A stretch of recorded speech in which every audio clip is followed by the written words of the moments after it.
দীর্ঘ 16 বছর আমাদের দেশের নব্য ফেরাউন, নব্য আবু জাহেলের বাচ্চা 16 বছর আলেম ওলামাদের পরে জুলুম চালিয়েছে, নির্যাতন চালিয়েছে। মসজিদের নিরীহ আলেমদেরকে মিথ্যা মামলার আসামি বানায়া যুগশ্রেষ্ঠ রাসূল মুফাসসিরিনকে 13 বছরের অধিক সময় জেলখানার মধ্যে বন্দি করে রেখে ধুকে ধুকে তার জীবনটা শেষ করে দিয়েছে। সর্বশেষ মেডিকেল কিলিং এর মাধ্যমে কোরআনের পাখিকে হত্যা করে আলেম ওলামাদেরকে মিথ্যা মামলা দিয়া অসংখ্য মানুষকে দেশ ছাড়া করে, বাড়ি ছাড়া করে, ঘর ছাড়া করেও এই ফেরাউনের বাচ্চা বাংলার ক্ষমতার মসনদে টিকে থাকতে পারে নাই। গাড্ডি গুড্ডি তল্পি তল্পা বেঁধে দেশ ছাড়া হয়েছে। আমরা আশাবাদী আল্লাহর কাছে আগামী দিনে মৃত্যুর আগ পর্যন্ত এই শামুকদুমের পূর্ণভূমি তার আসার সুযোগ জালেমের হবে না। না হয় হলো মন শুকনো কোনো মরুভূমি, আশাহত হয়ো না কো তুমি, আশাহত হয়ো না কো তুমি। না হয় হলো মন শুকনো কোনো মরুভূমি, আশাহত হয়ো না কো তুমি, আশাহত হয়ো না কো তুমি। আরো কিছু পথ চলো মরিচিকা মাড়িয়ে, দেখবে সাগর আছে দুটি বাহু বাড়িয়ে। আরো কিছু পথ চলো মরিচিকা মাড়িয়ে, দেখবে সাগর আছে দুটি বাহু বাড়িয়ে। বিশাল ঢেউয়ের গান হাওয়ার গতি ভেঙে, বিশাল ঢেউয়ের গান হাওয়ার গতি ভেঙে, হাসছে কেমন করে জানবে তুমি, হাসছে কেমন করে জানবে তুমি। আশাহত হয়ো না কো তুমি, আশাহত হয়ো না কো তুমি। ব্যথা হতো মনটারে দেখাও আকাশ, কি করে বিহানে হয় আলোর প্রকাশ, কি করে বিহানে হয় আলোর প্রকাশ। মহিরুহ নাম তার রয় যে গো দাঁড়িয়ে, ঝঞ্ঝা ঝড়ের যত বিভীষিকা মাড়িয়ে। মহিরুহ নাম তার রয় যে গো দাঁড়িয়ে, ঝঞ্ঝা ঝড়ের যত বিভীষিকা মাড়িয়ে। তোমার স্বপ্ন যদি তেমনি অটল হয়, নিটল স্বপ্ন যদি তেমনি অটল হয়, বিজয় সুদূরে নয় মানবে তুমি, বিজয় সুদূরে নয় মানবে তুমি। আশাহত হয়ো না কো তুমি, আশাহত হয়ো না কো তুমি। না হয় হলো মন শুকনো কোনো মরুভূমি, আশাহত হয়ো না কো তুমি, আশাহত হয়ো না কো তুমি। আল্লাহুম্মা সাল্লি আলা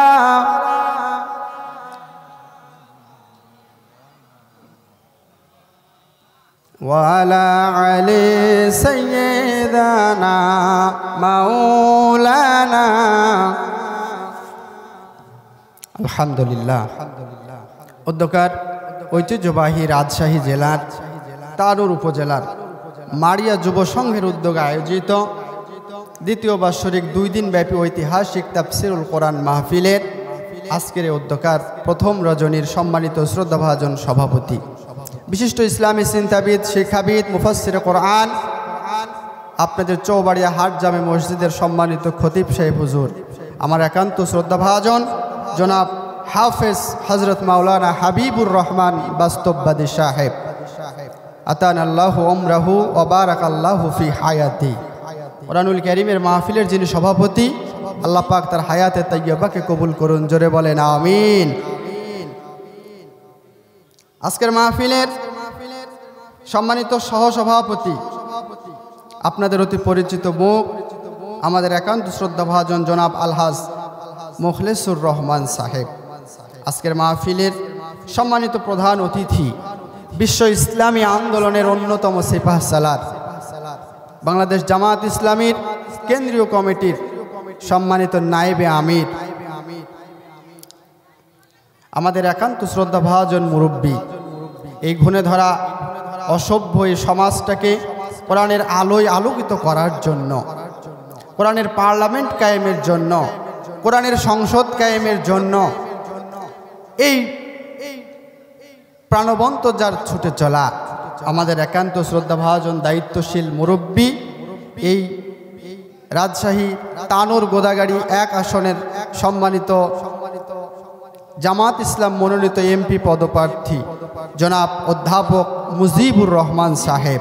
আল্লাহ পাক তার হায়াতকে, তার পরিশ্রমকে, তার একামাতে দিনের কাজকে, আল্লাহর জমিনে আল্লাহর দিন কায়েমের যে স্বপ্ন তিনি দেখছেন, এসব নিরন্তর সব কিছুকে আল্লাহ তাআলা জাহান্নাম থেকে মুক্তির জন্য কবুল করুন, জোরে বলেন আমিন।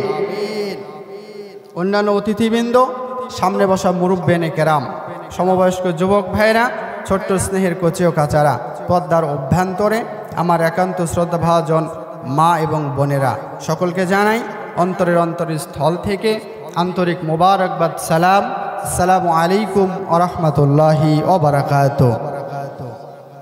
নত শিরে সমস্ত প্রশংসা তারিফ সে মহান রব্বুল আলামিনের জন্য, যে আল্লাহ পাকের একান্ত মেহেরবানিতে দীর্ঘ 16 বছরের জুলুম, নির্যাতন, দুঃশাসনের পরে কোন রকম ঝুট ঝামেলা ব্যতীত, অনুমতি ব্যতীত, চাটুকার নেতাদের হাতে পায়ে ধরা ব্যতীত, থানার অনুমতি ব্যতীত, ডিসি অফিসের পারমিশন ব্যতীত, একটা অনুমতিবিহীন সুষ্ঠু সুন্দর পরিবেশে কোরআনের আয়োজন আপনারা করতে পাচ্ছেন। খুশি না বেজার? জবান খুলে জোরে বলেন খুশি না বেজার? যারা খুশি হয়েছেন জোরে বলেন আলহামদুলিল্লাহ। বিশ্বনবীর শাহে তার রওজা মুবারকে দুরুদার সালাম পাঠাই, যে রাসূলুল্লাহ সাল্লাল্লাহু আলাইহি ওয়াসাল্লামকে আল্লাহ পাক পৃথিবীতে প্রেরণ করেছিলেন পথহারা, দিশেহারা, নির্যাতিত, নিষ্পেষিত, বঞ্চিত মানবতার মুক্তি ও কল্যাণের জন্য এ ধোলার ধরণীতে। এখান থেকে প্রায় ১৫০০ বছর পূর্বে মক্কার মরু প্রান্তরে এসেছিলেন ইতিহাসের পাতায় সব থেকে একটি ঘুণে ধরা অসভ্য বর্বর হিসেবে চিহ্নিত আয়ামে জাহেলিয়াতে। সাথে ছিল মহাগ্রন্থ আল কোরআনুল কারীম। এই কোরআনুল কারীমের ছোঁয়া দিয়ে তদানীন্তন সময়ের সমস্ত অজ্ঞতা, বর্বরতা, মূর্খতা, জাহেলিয়াতকে মূলোৎপাটন করে ইতিহাসের পাতায় গড়েছিলেন একটি সোনালী যুগ, সোনালী ইতিহাস, সোনালী অধ্যায়। কিন্তু মাঝখান থেকে ঝরে গেল আপনার আমার প্রিয় নবীজির পবিত্র দেহের রক্ত, উৎসর্গিত হলো তার দান মুবারক হযরতে খাব্বাব, খোবাইব, ইয়াসির, আম্মার, সুমাইয়া, নুসাইবা, আমিরে হামজা, হানজালার পবিত্র দেহের রক্ত, তরতাজা প্রাণ। সব কিছুর বিনিময়ে আল ইসলামকে কিয়ামত পর্যন্ত আমার আপনার জন্য মনোনীত জীবন ব্যবস্থা হিসেবে জারি রেখে যিনি ঘুমিয়ে আছেন মদিনার পাক মাটিতে, সে মদিনার দিকে অন্তর করে অন্তর নিংড়ানো সবটুকুন ভালোবাসা নবীজির শানে উজাড় করে সকলে তারই শেখানো ছোট্ট দরুদ পাঠ করছি সাল্লাল্লাহু আলাইহি ওয়াসাল্লাম। সম্মানিত ইসলাম প্রিয় তাওহীদি জনতা, আমি আপনাদের সামনে আজকে কোরআনুল কারীম থেকে তাফসীর পেশ করার জন্য সূরা আল মুমিনুন থেকে কয়েকটি আয়াতে কারিমা তেলাওয়াত করেছি। 1 থেকে 11 নম্বর আয়াতে কারিমা তেলাওয়াত করেছি। আপনারা জেনে খুশি হবেন আজকে যে 2 দিন ব্যাপী দ্বিতীয় বছরে চলছে তাফসীর মাহফিল। প্রথম বছরের পরেই এত বড় তাফসির মাহফিল কামারগাতে সচরাচর দেখা যায় না। আপনারা খুশি হবেন আজকের মাহফিলের সম্মানিত প্রধান অতিথি, প্রধান মেহমান আল্লামা আব্দুল্লাহ আল আমিন হুজুর, উনি আমাদের মধ্যে ইতিমধ্যে উপস্থিত। আলহামদুলিল্লাহ বলেন। আজকে প্রথম রজনী, আগামীকাল আবার আপনারা আসবেন। আপনাদের শানে যাতে করে কষ্ট না হয় এজন্য আমরা হুজুরকেও বলেছি আপনি যত দ্রুত আসবেন তত দ্রুত আমরা মঞ্চ আপনার জন্য ছেড়ে দেব। এজন্য আমি ভূমিকায় খুব বেশি কথা বলবো না, সরাসরি আমি আমার মূল আলোচনায় যেতে চাই।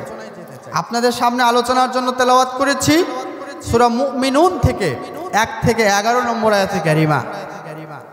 একজন সফল মুমিনের 8টা বৈশিষ্ট্য। আজকের আলোচ্য বিষয় সফল মুমিনের বৈশিষ্ট্য। আমি আলোচনা শুরু করব, আমি আপনাদের এলাকার মানুষ, এজন্য আপনারা মাঠ তৈরি করে দেওয়া আমার উদ্দেশ্য, যাতে করে আমাদের কাঙ্ক্ষিত মেহমান দূর থেকে এসেছেন আমাদের তানোরের মাটি মানুষের ব্যাপারে, কামারগার মাটি মানুষের ব্যাপারে, এই মারিয়া জমশেরপুর এলাকার মাটি মানুষের ব্যাপারে তার জন্য কোনো নেগেটিভ ধারণা তৈরি না হয়। এখনো যে ভাইরা রাস্তাঘাটে দাঁড়ায় আছেন, আপনারা বসে যান প্যান্ডেলে সামিয়ানার নিচে, একটা সুন্দর পরিবেশ তৈরি করেন। আপনাদের জন্য কাঙ্ক্ষিত মেহমান আছেন, তিনি তাফসির করবেন, আপনারা তার কণ্ঠে আলোচনা শুনবেন ইনশাআল্লাহ তাআলা। আমি অল্প একটু সময় আপনাদের কাছ থেকে নেব, আপনারা এদিক সেদিক ঘোরাফেরা না করে সামিয়ানার নিচে বসে যান, চাই স্টলের আড্ডাখানায় যারা আছেন বসে যান। আমি আপনাদের সামনে যে সূরাটি তেলাওয়াত করেছি কি বললাম? মুমিনুন। মুমিনুন মানে হলো মুমিনগণ, এটি বহুবচন। এই সূরা নাজিলের প্রেক্ষাপট অত্যন্ত চমৎকার। আম্মাজান আয়েশাতুল হুমায়রা রাদিয়াল্লাহু তাআলা আনহার কাছে সাহাবীরা এসে প্রশ্ন করলেন, আম্মাজান বিশ্ব নবীর চরিত্র সম্পর্কে আপনি আমাদেরকে কিছু বলেন। আমার ভাইরা, আম্মাজান আয়েশাতুল হুমায়রা রাদিয়াল্লাহু তাআলা আনহা নবীজির সাহাবীদেরকে উদ্দেশ্য করে বললেন, নবীর সাহাবীরা, নবীজির চরিত্র সম্পর্কে তোমরা আমাকে জিজ্ঞেস করছো, তোমরা কি আল্লাহর কোরআন পড়ো নাই? সাহাবীরা আম্মাজান আয়েশার প্রশ্নের জবাব দিলেন, হ্যাঁ আমরা আল্লাহর কোরআন পড়েছি। অন্য বর্ণনায় পাওয়া যায় আম্মাজান আয়েশা জিজ্ঞাসা করলেন, ওগো নবীর সাহাবীরা, তোমরা কি সূরা মুমিনুন পড়ো নাই? ওরা বলল, হ্যাঁ আমরা কোরআনও পড়েছি, সূরাল মুমিনুনও পড়েছি।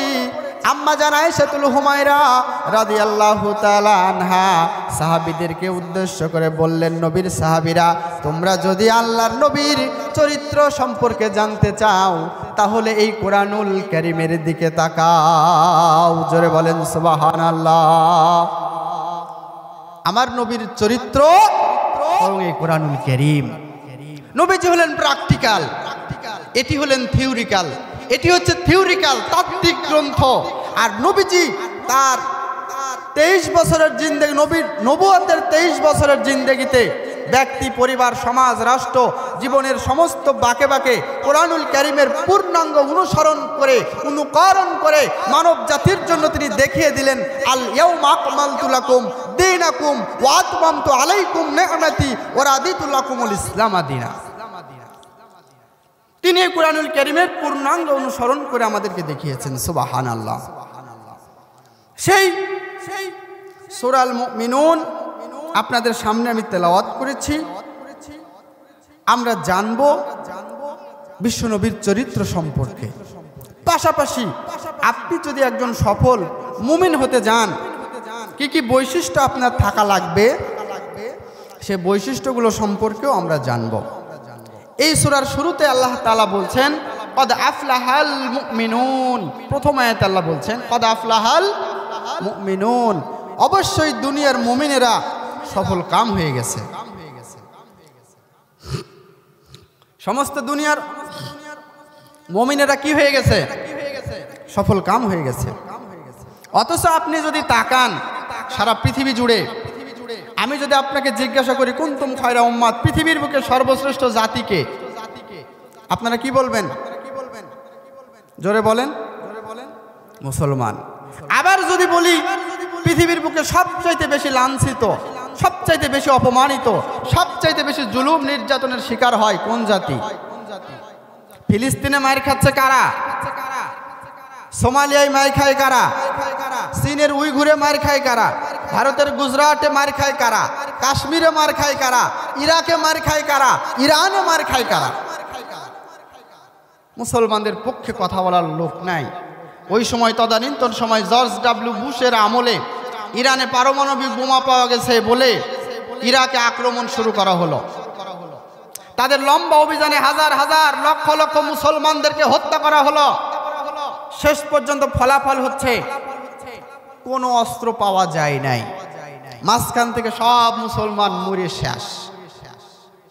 তাহলে পৃথিবীর যে প্রান্তে তাকাবেন আপনি দেখবেন মার খাচ্ছে মুসলমানেরা, জুলুম নির্যাতনের শিকার হচ্ছে মুসলমানেরা। অথচ আল্লাহ বলছেন এই আয়াতে কদ আফলাহাল মুমিনুন, দুনিয়ার সমস্ত মুমিনেরা সফল কাম হয়ে গেছে। এই সফলতার জায়গা কোথায়? দুনিয়ার আপাত দৃষ্টিতে আপনি সফলতা মনে করছেন দুনিয়ায় গাড়ি বাড়ির মালিক হওয়া, ফ্ল্যাট প্লটের মালিক হওয়া, জাগা জমির মালিক হওয়া, ব্যাংক ব্যালেন্সের মালিক হওয়া, বিশাল ক্ষমতার অধিকারী হওয়া, এটি হচ্ছে প্রকৃত ক্ষমতার মূল কেন্দ্রবিন্দু, চাবিকাঠি। কিন্তু না, আল্লাহর ভাষায়, নবীজির ভাষায় মুমিন জীবনের সফলতা অন্য জায়গায়। সেটা কোথায়? হযরত ওমর রাদিয়াল্লাহু তাআলা আনহু বলতেন, মান ইতাজ্জা বিমাকানিহি ফালইয়ানজুরু ইলা ফিরআউন ওয়া মান ইতাজ্জা বিমালিহি ফালইয়ানজুরু ইলা কারুন ওয়া মান ইতাজ্জা বিনাসাবিহি ফালইয়ানজুরু ইলা আবি লাহাব ইন্নামাল ইজ্জাতু বিত্তাকওয়া ওয়া তিলকাল জান্নাতুল্লাতী নুরিসু মিন ইবাদিনা মান কানা তাকিয়া। ফারুক আজম ওমর বলেন, যদি তুমি মনে করো দুনিয়ায় ক্ষমতা পায় সফল, দুনিয়ার জমিনে আপনি মেম্বার হয়ে সফল, চেয়ারম্যান হয়ে সফল, এমপি হয়ে আপনি সফল, মন্ত্রী হয়ে সফল, 16 বছর দেশ চালায় আপনি সফল। হযরত ওমর বলেন, আমি তোমাকে বলবো দুনিয়ার জীবনে সামান্যতম ক্ষমতা পাওয়ার পরে তুমি যদি নিজেকে সফল বলে দাবি করো, আমি ওমর তোমাকে বলবো ফেরাউনের দিকে তাকাও। ফেরাউনের হাতে অগাধ ক্ষমতা। ফেরাউন মিশরের ইতিহাসের সবচাইতে বড় ক্ষমতাশালী প্রভাবশালী বাদশা। ফেরাউন মুখ দিয়ে যা বলে সেটা আইন। ফেরাউন বলে চানা রব্বুকুমুল আলা, আমি হলাম মিশরের বড় রব। ফেরাউন যখন বলেছে আমি রব, রাষ্ট্রের মেজরিটি পার্সেন্ট মানুষ ফেরাউনকে রব স্বীকৃতি দিয়ে মানা শুরু করেছে। ফেরাউন বলেছে ইউযাব্বিহুনা আবনাআহুম ওয়া ইস্তাহইউনা নিসাআহুম, আজ থেকে বনি ইসরাইল বংশে যত পুত্র সন্তান জন্মগ্রহণ করে সবগুলিকে হত্যা করো আর কন্যা সন্তানগুলিকে জীবিত রাখো। যেই না ফেরাউনের নির্দেশ হয়ে গেল, একটা বছর ধরে চললো শুধু হত্যা আর হত্যা, একটা বছর ধরে শুধু চললো হত্যা আর হত্যা। একটা বছরের ভিতরে ফেরাউনের ওই যৌথ বাহিনী, ফেরাউনের ওই পেটুয়া বাহিনী গুলান বনি ইসরাইল বংশের 1 নয় 2 নয় 80,000 পুত্র সন্তানকে তারা জবাহ করেছে। বলেন নাউজুবিল্লাহ। ফেরাউনের একটা নির্দেশে আইন হয়ে গেল, আজ থেকে বনি ইসরাইল বংশের পুত্র সন্তানগুলিকে হত্যা করো। নির্দেশে বনি ইসরাইল বংশের 80,000 পুত্র সন্তানকে তারা হত্যা করেছে। 80,000 পুত্র সন্তান হত্যা করার পরেও আল্লাহর মেহমান হযরত মূসা আলাইহিস সালামের আগমন কি ফেরাউন ঠেকাতে পেরেছে? ফেরাউন কি 80,000 পুত্র সন্তান জবাই করার পরে ক্ষমতার মসনদে ফেরাউন কি টিকে থাকতে পেরেছে? ফেরাউনের ক্ষমতা কি ফেরাউনকে অমর করে রাখতে পেরেছে? শেষ পর্যন্ত জিল্লুতির সাথে অপমানিত হয়ে, অপদস্থ হয়ে, লোহিত সাগরে সুবনি খায়া ফেরাউন নাস্তে নাবুদ হয়ে গেছে। দীর্ঘ 16 বছর আমাদের দেশের নব্য ফেরাউন, নব্য আবু জাহেলের বাচ্চা 16 বছর আলেম ওলামাদের পরে জুলুম চালিয়েছে, নির্যাতন চালিয়েছে। মসজিদের নিরীহ আলেমদেরকে মিথ্যা মামলার আসামি বানায়া যুগ শ্রেষ্ঠ রাসূল মুফাসসিরিনকে 13 বছরের অধিক সময় জেলখানার মধ্যে বন্দি করে রেখে ধুকে ধুকে তার জীবনটা শেষ করে দিয়েছে। সর্বশেষ মেডিকেল কিলিং এর মাধ্যমে কোরআনের পাখিকে হত্যা করে আলেম ওলামাদেরকে মিথ্যা মামলা দিয়া অসংখ্য মানুষকে দেশ ছাড়া করে, বাড়ি ছাড়া করে, ঘর ছাড়া করেও এই ফেরাউনের বাচ্চা বাংলার ক্ষমতার মসনদে টিকে থাকতে পারে নাই। গাড্ডি গুড্ডি তল্পি তল্পা বেঁধে দেশ ছাড়া হয়েছে।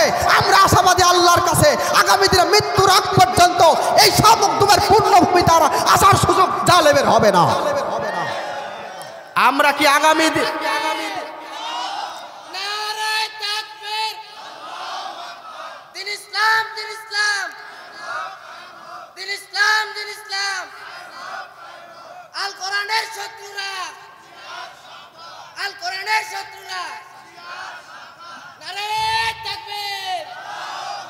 আমার ভাইরা, আমরা কি এই জমিনে আর কোনো ফ্যাসিবাদ দেখতে চাই? আমরা আর কোনো চাঁদাবাজ এই জমিনে দেখতে চাই? আমরা সব দেখে ফেলেছি। এদেশের জমিনে যতগুলি রাজনৈতিক দল আছে আমরা সব দেখে ফেলেছি। বাবার আইন আমরা দেখে ফেলেছি, স্বামীর আইন আমরা দেখে ফেলেছি, কার্ল মার্কস, হেগেল, মাও সেতুং, আব্রাহাম লিঙ্কনের বস্তা পচা মতাদর্শের শাসন আমরা দেখেছি। একটা শাসন এই জমিনে দেখতে বাকি, সেটি হচ্ছে আল কোরআন। আগামী দিনে মানব রচিত সমস্ত তন্ত্র মন্ত্র আদর্শের মূলোৎপাটন করে, বাপদাদার আইনগুলোকে মাটির নিচে দাফন করে, গোরস্থানের মাটিতে মানুষের তৈরি করা আদর্শের মূলোৎপাটন করে আগামীর সংসদে আমরা এই কোরআন দেখতে চাই। আগামীর পার্লামেন্টে আলেম ওলামাদেরকে দেখতে চাই, কোরআনওয়ালা মানুষদেরকে আমরা পার্লামেন্টে পাঠাতে চাই। আপনারা কি রাজি আছেন? দু হাত তুলে একটু আল্লাহকে দেখাই তো। নারায়ে তাকবীর, নারায়ে তাকবীর। আল কোরআনের আলো সংসদে জালো। নারায়ে তাকবীর। আল্লাহ আমাদের হাতগুলোকে কবুল করুন, জোরে বলেন আমিন। হযরত ওমর রাদিয়াল্লাহু তাআলা আনহু বলছেন, তুমি যদি নিজেকে সফল বলে দাবি করতে চাও তাহলে দুনিয়ায় ক্ষমতাটা হচ্ছে সফলতার কোনো মানদণ্ড নয়। অসংখ্য ক্ষমতার মালিক নমরুদ মুখ দিয়ে যা বলে আইন, আবু জেহেল যা বলে আইন, কিন্তু ক্ষমতা তাদেরকে অমর করে রাখতে পারে নাই। পৃথিবীর ইতিহাসে দুনিয়ার কোনো শাসককে তার ক্ষমতা অমর করতে পারেনি, তাকে বাঁচিয়ে রাখতে পারেনি, বরং এই সমস্ত রাষ্ট্রনায়কগুলিকে জিল্লতির সাথে পৃথিবী থেকে বিদায় নেওয়া হয়েছে।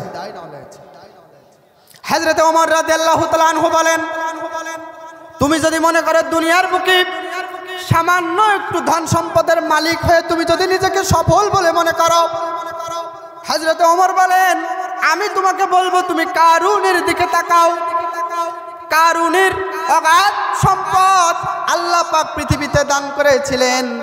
সহিহ বুখারীর বর্ণনায় নবীজি বলেন, কারুন যেই তার গোডাউনের যেই মাল সামিয়ানা, গোডাউনের ভিতরে যেই মাল সামিয়ানাগুলি থাকতো, ওই গোডাউনের চাবি বহন করার জন্য 40টা উট লাগতো। বলেন সুবহানাল্লাহ। কোরআনুল কারীমের ভিতরে যেই কারুনের সম্পদের প্রশংসা স্বয়ং আল্লাহ করছেন, কোরআনুল কারীমের ভিতরে সূরা কাসাসের ভিতরে আল্লাহ বলছেন, ওয়াতাইনাহু মিনাল কুনুজ, আমি কারুনের জন্য গুপ্তধনের ভান্ডার খুলে দিয়েছি।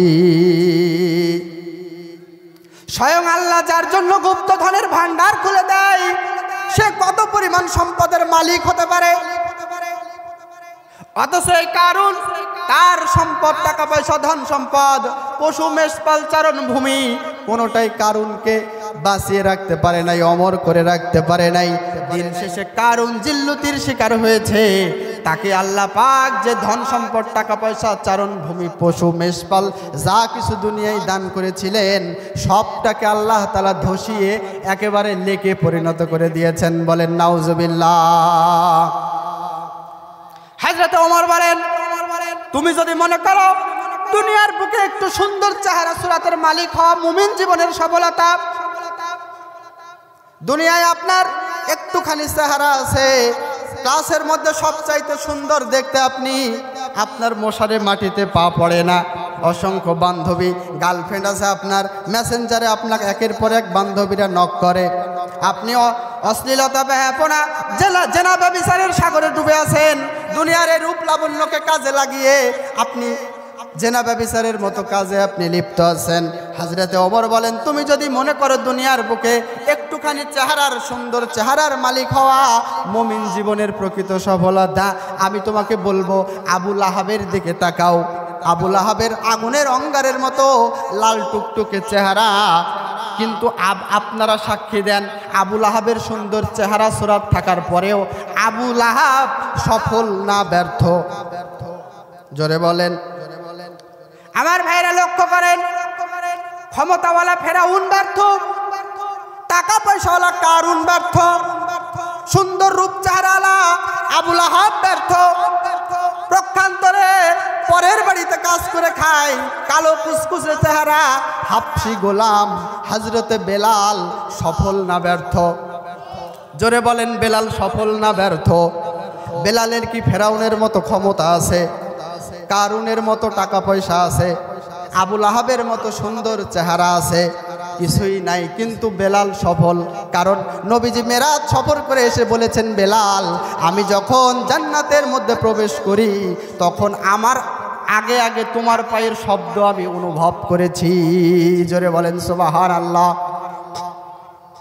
আমার ভাইরা, আল্লাহর নবীর ওফাতের পরে হযরতে বেলাল রাদিয়াল্লাহু তাআলা আনহু তিনি মদিনা ছেড়ে হিজরত করে চলে গেছেন দামেস্কে। বেলালের ধারণা হলো যেই শহরে রাসূল নাই ওই শহরে আমি বেলাল কখনোই থাকতে পারি না। আমি আজান দিতাম আর নবীজি ইমামতি করতেন।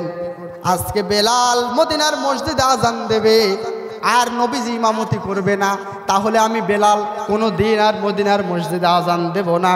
এই আবেগের জায়গা থেকে হযরতে বেলাল রাদিয়াল্লাহু তাআলা আনহু নবীজির ওফাতের পরে হিজরত করে চলে গেছেন দামেস্কে।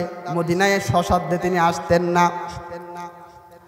আমার ভাইরা, আপনারা যারা ডক্টর আব্দুল মাহবুব স্যারের লেখা আসহাবে রাসূলের জীবন কথা বইটা যারা পড়েছেন, সে বইয়ের ভিতরে আপনি দেখবেন আসহাবে রাসূলের জীবন কথা বইয়ের ভিতরে নবীজির সাহাবীদের জীবনীর পরে এর চাইতে চমৎকার সাহাবী জীবনী আর কোনো বই বাংলাদেশে পাবেন না। ডক্টর আব্দুল মাহবুব স্যার অসংখ্য সাহাবায়ে কেরামের জীবনী নিয়ে একটা বই লিখেছেন, আসহাবে রাসূলের জীবন কথা। এই বইয়ের ভিতরে ডক্টর আব্দুল মাহবুব স্যার বেলালের জীবনী লিখতে গিয়ে তিনি বলেছেন একটা জায়গায়, হযরতে বিশ্বনবীর ওফাতের পরে চলে গেছেন তিনি দামেস্কে। মাঝে মাঝে নবীজির রওজায় দাঁড়িয়ে চোখের পানি ছাড়ার জন্য হযরতে বেলাল রাদিয়াল্লাহু তাআলা আনহু তিনি আসতেন মাঝে মাঝে নবীজির রওজার পাশে। নবীজির রওজায় দাঁড়িয়ে হযরতে বেলাল নবীজিকে সালাম দেওয়ার পরে মাঝে মাঝে তিনি আসতেন হযরতে ওমরের রাজ দরবারে তিনি আসতেন দেখা করার জন্য।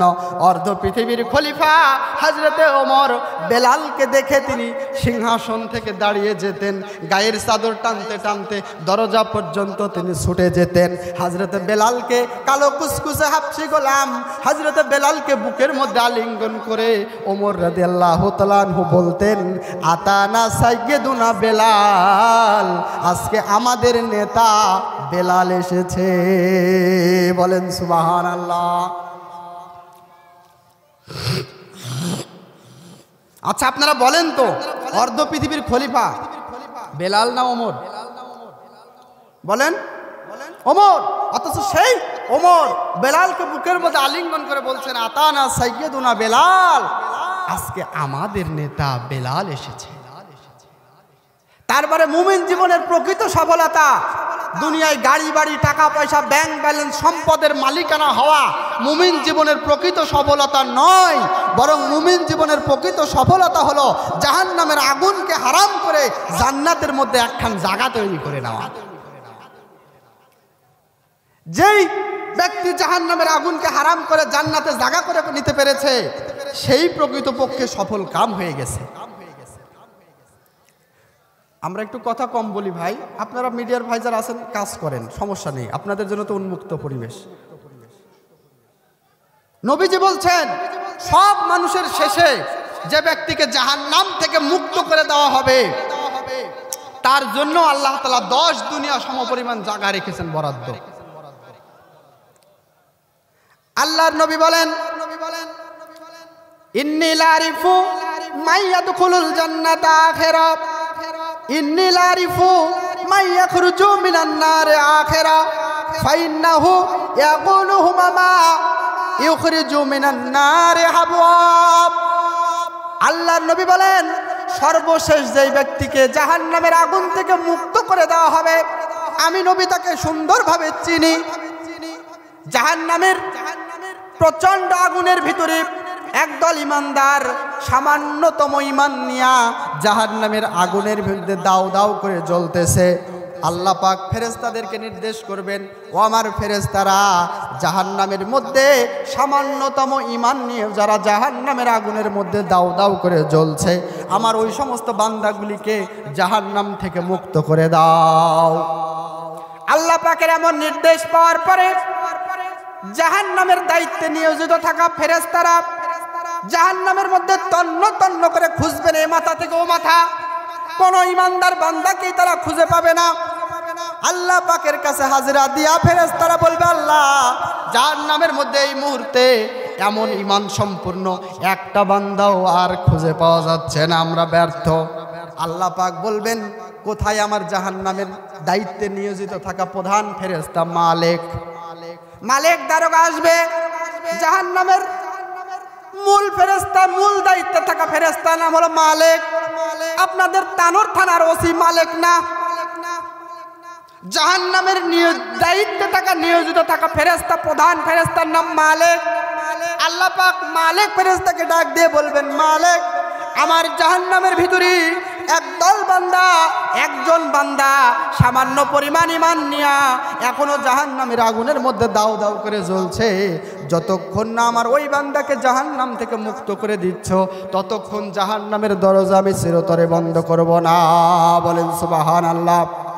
মালিক ফেরেশতা আল্লাহ পাকের এমন নির্দেশ পাওয়ার পরে জাহান্নামের মধ্যে প্রবেশ করে তন্ন তন্ন করে এ মাথা থেকে ও মাথা খুঁজে বেড়াবে। মালিক ফেরেশতা আল্লাহর কাছে এসে রিপোর্ট করবেন, আল্লাহ, আমিও তো কাউকে খুঁজে পেলাম না, আপনি একটু ক্লু দেন, হিংস দেন, আমি তো খুঁজে পাচ্ছি না। আল্লাহ পাক বলবেন, মালিক, জাহান্নামের আগুনের দিকে কান পেতে শোনো, কিছু শোনা যায় কিনা। মালিক ফেরেশতা জাহান্নামের আগুনের মধ্যে কান পেতে শুনবেন। জাহান্নামের প্রচন্ড আগুনের তর্জন গর্জনের মধ্য থেকে একজন বান্দা জাহান্নামের আগুনের মধ্যে দাও দাও করে পুড়ছেন আর আল্লাহকে স্মরণ করে বলছেন, সুবুহুন কুদ্দুসুন রব্বুনা ওয়া রব্বুল মালাইকাতি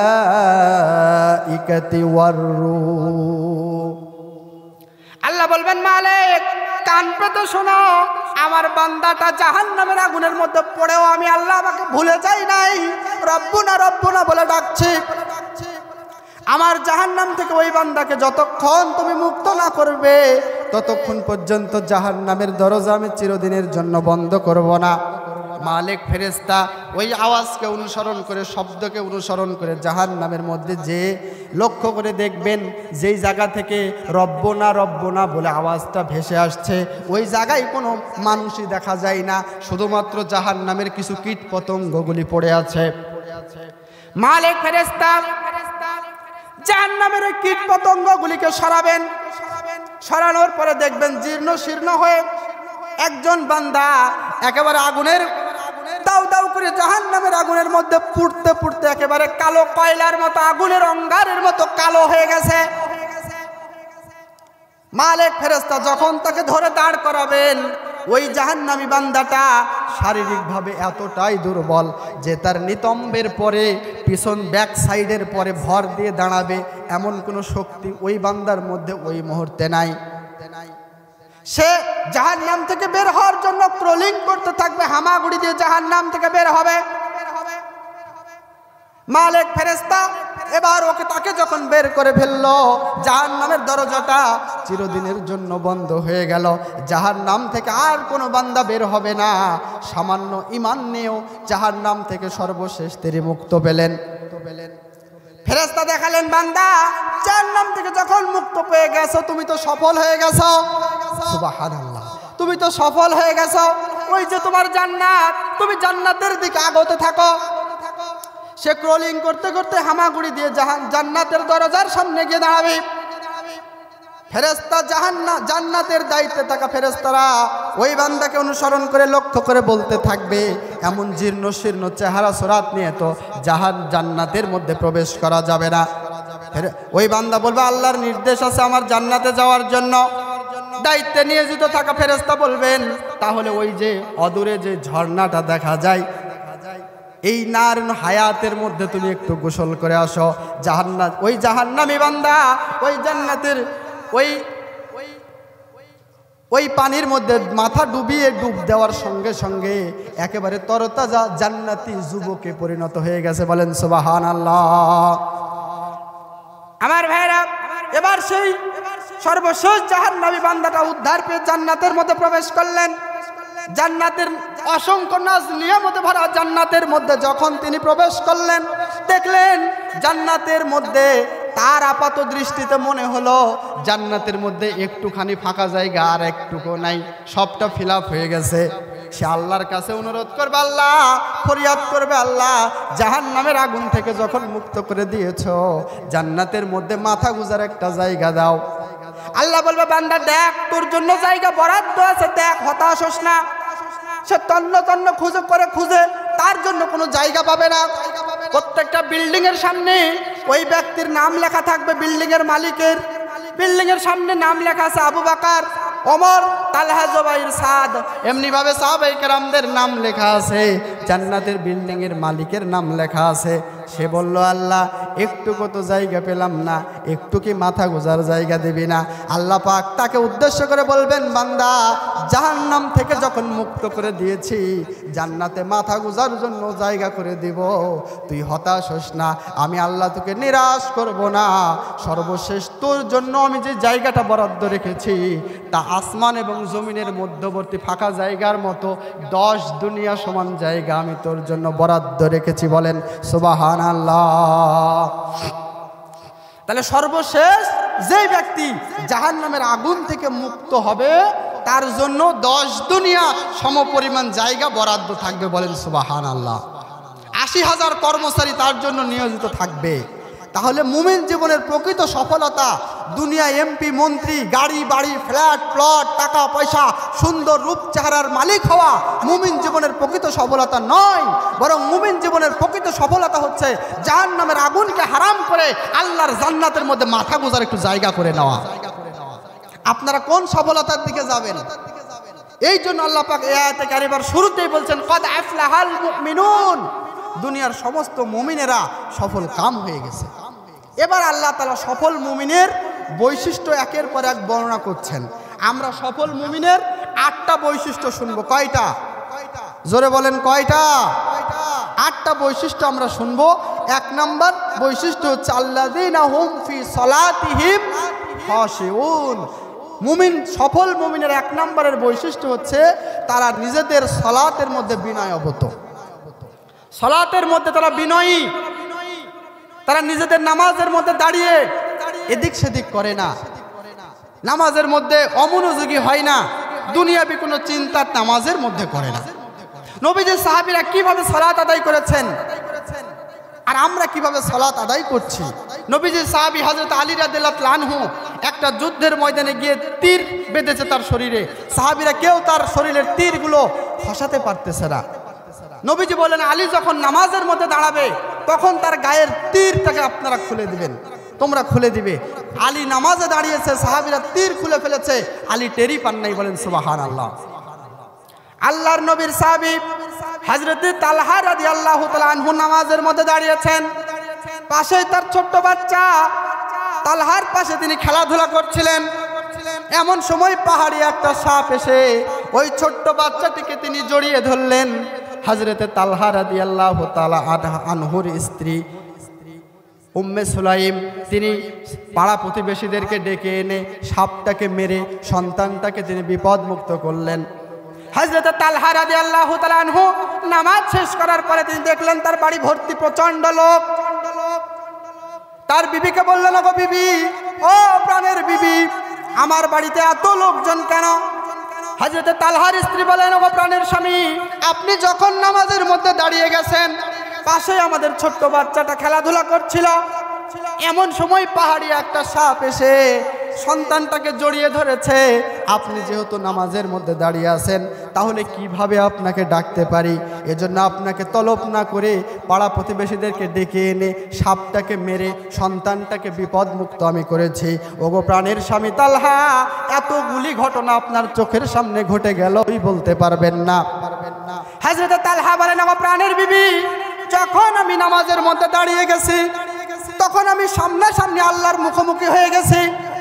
নবীজি বলেন, যখন কোনো বান্দা নামাজের মধ্যে দাঁড়িয়ে যায়, তখন আল্লাহর বান্দার মধ্যে কোনো হিজাব থাকে না, কোনো পর্দা থাকে না, বান্দা সরাসরি আল্লাহর সামনে দাঁড়ায়া যায়।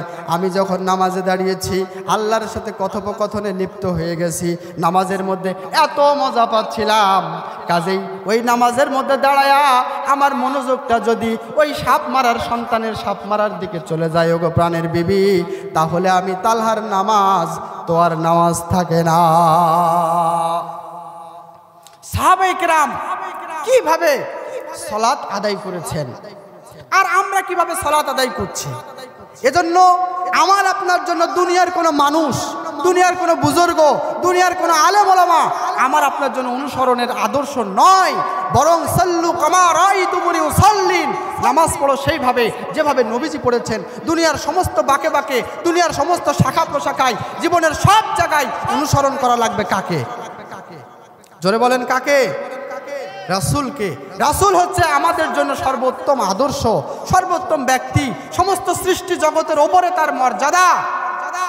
কাজে আমরা যখন তার শানে কোনো কথা বলতে যাব, আলেম ওলামা থেকে শুরু করে সাধারণ কোনো পার্সন নবীর শানে যখন কথা বলতে যাবে, সর্বোত্তম ব্যক্তির ব্যাপারে, সর্বশ্রেষ্ঠ ব্যক্তির ব্যাপারে দুনিয়ার সর্বশ্রেষ্ঠ শব্দ চয়নের মাধ্যমেই নবীকে সম্বোধন করা লাগবে।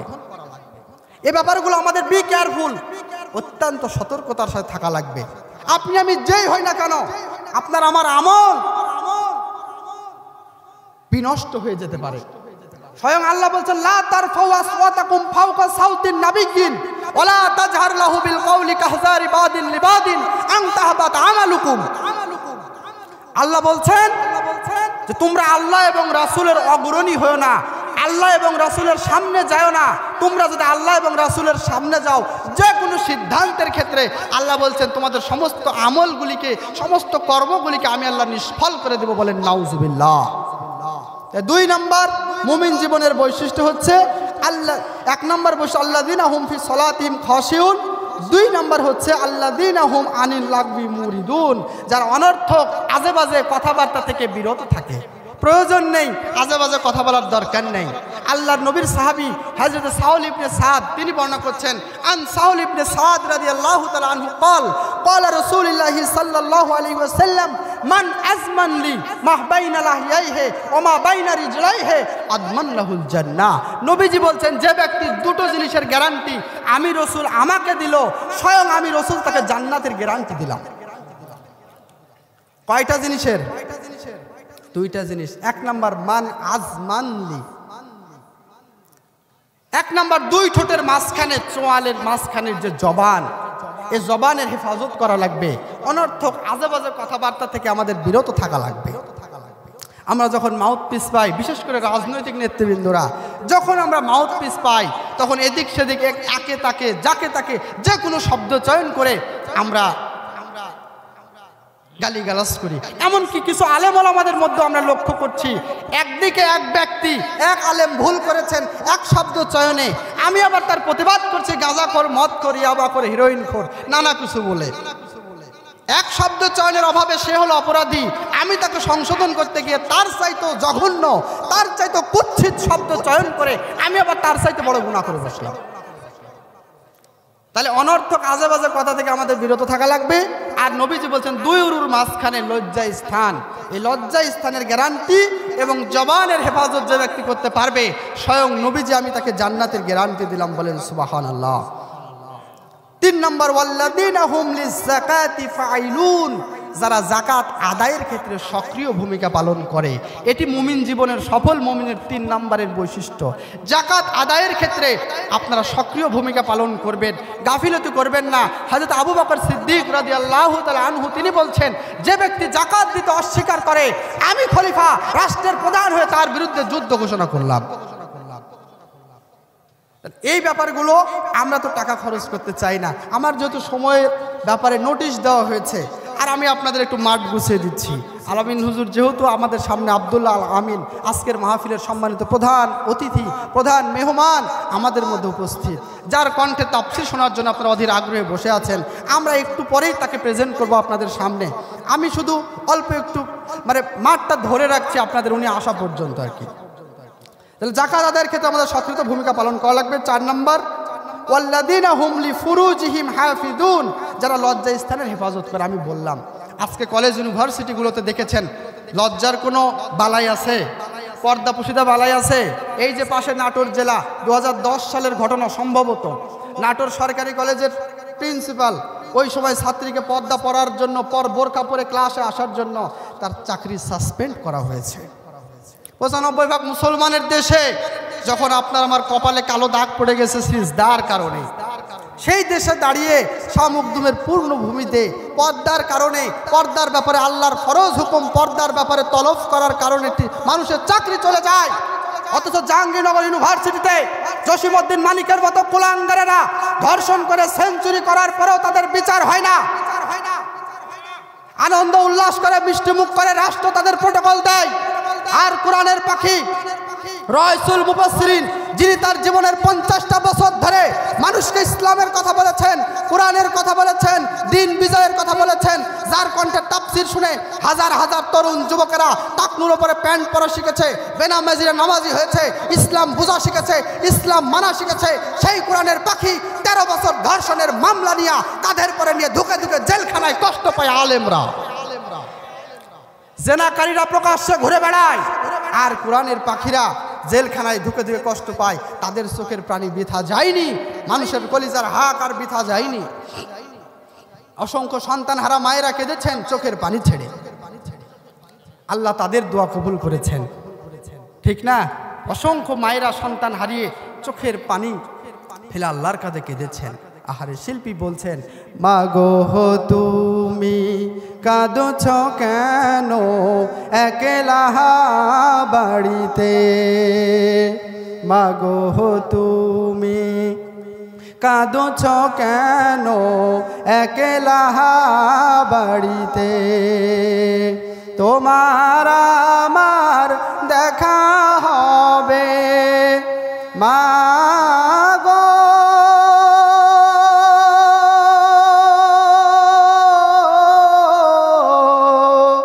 তোমার আমার দেখা হবে জান্নাতের সিঁড়িতে, মাগো তুমি কাঁদছ কেন একলা বাড়িতে,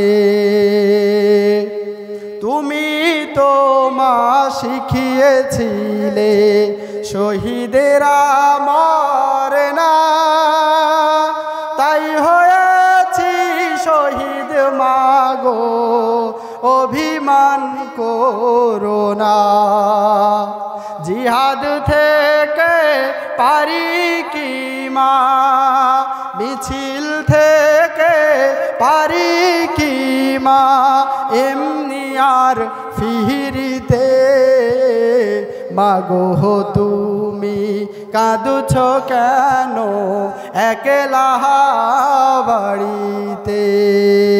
জোরে কন্যা মার হাওয়া।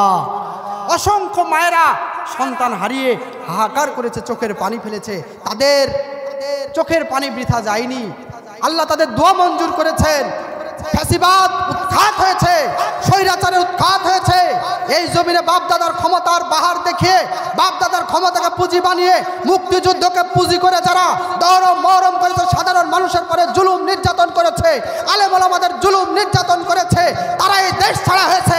আগামী দিনেও যারা সেই পথ অনুসরণ করবে, অনুকরণ করবে, চাঁদাবাজি করবে, টেন্ডারবাজি করবে, আলেম ওলামাদের সাথে দুর্ব্যবহার করবে, সাধারণ মানুষের সাথে যারা জুলুম নির্যাতন করবে, একই পথে তারাও যাবে ইনশাআল্লাহ। কথা বলেন ঠিক কিনা?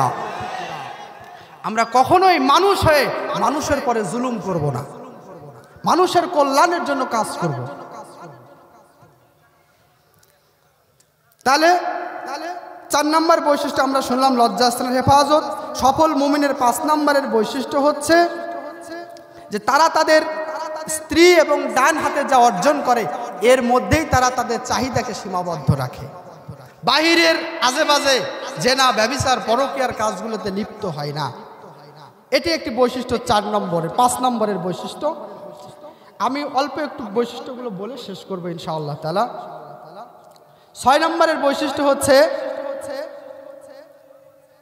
যে তারা তাদের নিজেদের আমানত, ওয়াল্লাযীনা হুম লিআমানাতিহিম, তাদের আমানতের ব্যাপারে তারা যত্নশীল, খেয়াল রাখে।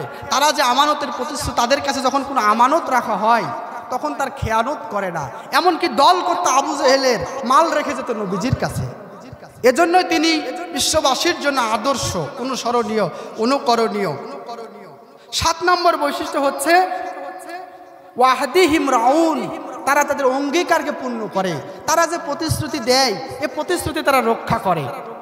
আমরা প্রতিশ্রুতি দিই নির্বাচনের আগে, ভাইয়েরা আমার, বোনেরা তোমার, এবার যদি আমরা ক্ষমতা যাই তো আপনাদের গরু ছাগলগুলিকে থুবো আমরা 10 তলার পরে, হাঁস মুরগি থুবো 15 তলা, পুকুরের মাছ থুবো 20 তলায়। আর আপনারা কোন জায়গায় থাকবেন ওটা এখন বলবো না, ওটা জিতার পরে। কারণ জিতে গেলে তো হাজার হাজার মামলা কাঁধের পরে নিয়ে সারা রাত আবাদি জমিতে থাকা লাগবে, ওটা আগে বলে না, পরে বলে। এবং সর্বশেষ 8 নম্বরের বৈশিষ্ট্য, একজন সফল মুমিনের সর্বশেষ বৈশিষ্ট্য, ওয়াল্লাযীনা হুম আলা সালাওয়াতিহিম ইউহাফিজুন, তারা নিজেদের সালাতকে হেফাজত করে, অর্থাৎ যথা সময়েই তারা সালাত আদায় করে, ওয়াক্ত বুঝে সালাতের হেফাজত করে। এই 8টা বৈশিষ্ট্য যাদের মধ্যে আছে আল্লাহ পাক বলছেন উলাইকা হুমুল ওয়ারিসুন, এরাই হবে প্রকৃতপক্ষে উত্তরাধিকার। আল্লাযীনা ইয়ারিসুনাল ফিরদাউসা হুম ফিহা খালিদুন, এরা প্রকৃতপক্ষে জান্নাতুল ফিরদাউসের ওয়ারিস হবে এবং সেখানে তারা চিরকাল ধরে বসবাস করবে। বলেন সুবহানাল্লাহ। থাকতে পারি, মহান আল্লাহ আমাদের সহায় হন, আল্লাহ আমাদের সাহায্যকারী হন। ওয়া আখিরু দাওয়ানা আলহামদুলিল্লাহি রাব্বিল আলামিন। আসসালামু আলাইকুম ওয়া রাহমাতুল্লাহি ওয়া বারাকাতুহু।